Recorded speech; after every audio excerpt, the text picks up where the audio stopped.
യുഎന്നിന്റെ ഒരു സുപ്രധാനമായിട്ടുള്ള റിപ്പോർട്ട് ഇപ്പോൾ പുറത്തു വന്നിരിക്കുകയാണ്. നമ്മുടെ രാജ്യത്തെക്കുറിച്ചുള്ള റിപ്പോർട്ടാണ്.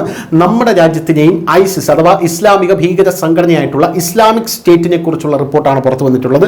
ശുഭകരമായിട്ടുള്ള ഒരു റിപ്പോർട്ട് തന്നെയാണ്. അതായത് ഐസിസിന് വേണ്ട രീതിയിൽ ഇന്ത്യയിൽ പ്രവർത്തിക്കാൻ സാധിക്കുന്നില്ല, അല്ലെങ്കിൽ അവരുടെ ആക്രമണങ്ങളൊന്നും തന്നെ ഇന്ത്യയിൽ ഫലം കാണുന്നില്ല.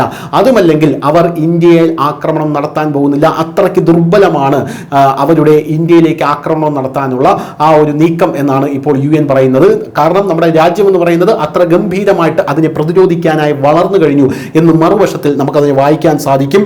വലിയ രീതിയിലുള്ള ആക്രമണം നടത്താൻ അവർക്ക് കഴിഞ്ഞില്ല. എന്നാൽ അവരുടെ നേതാക്കൾ, രാജ്യത്ത് പ്രവർത്തിക്കുന്ന പിന്തുണക്കാർ വഴി ഒറ്റയ്ക്ക് ആക്രമണം നടത്താനാണ് ഇപ്പോൾ ശ്രമിക്കുന്നത് എന്നാണ് യുഎന്നിന്റെ റിപ്പോർട്ട് പുറത്തുവിട്ടിരിക്കുന്നത്.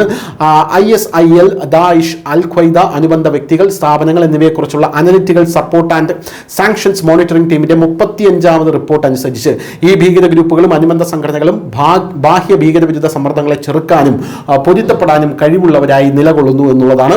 കേന്ദ്രീകൃതമല്ലാത്ത സംഘടനാ ഘടനകളുടെ സഹായത്തോടെ അവർ ഉയർത്തുന്ന ഭീഷണിക്ക് ഇപ്പോഴും കുറവുകളൊന്നുമില്ല. എന്നാൽ ആ ഭീഷണി റിയാലിറ്റിയിലേക്ക് കൊണ്ടുവരാൻ അവരെ കൊണ്ട് സാധിക്കുന്നില്ല. നമ്മുടെ രാജ്യത്ത് ആക്രമണം നടത്താൻ അവരെ കൊണ്ട് സാധിക്കുന്നില്ല.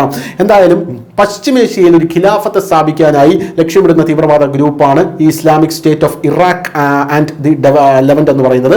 ഇത് ഇസ്ലാമിക് സ്റ്റേറ്റ് എന്നും ദായിഷ് എന്നും അറിയപ്പെടുന്നു. അവിടെ അവർ വലിയ രീതിയിലുള്ള വിജയം കണ്ടെത്തുന്നുണ്ട്. എന്നാൽ ഇന്ത്യയിൽ വലിയ തോതിൽ ആക്രമണം നടത്താൻ ഈ ദായിഷിന് കഴിഞ്ഞിട്ടില്ല. എന്നിരുന്നാലും ഇന്ത്യ ആസ്ഥാനമാക്കിയുള്ള പിന്തുണക്കാരിലൂടെ ഏകാംഗ ആക്രമണങ്ങൾ അവർ നടത്താൻ പ്ലാൻ ചെയ്യുന്നുണ്ട്. അതായത് സിംഗിൾ ആക്രമണങ്ങൾ നടത്താൻ പ്ലാൻ ചെയ്യുന്നുണ്ട്.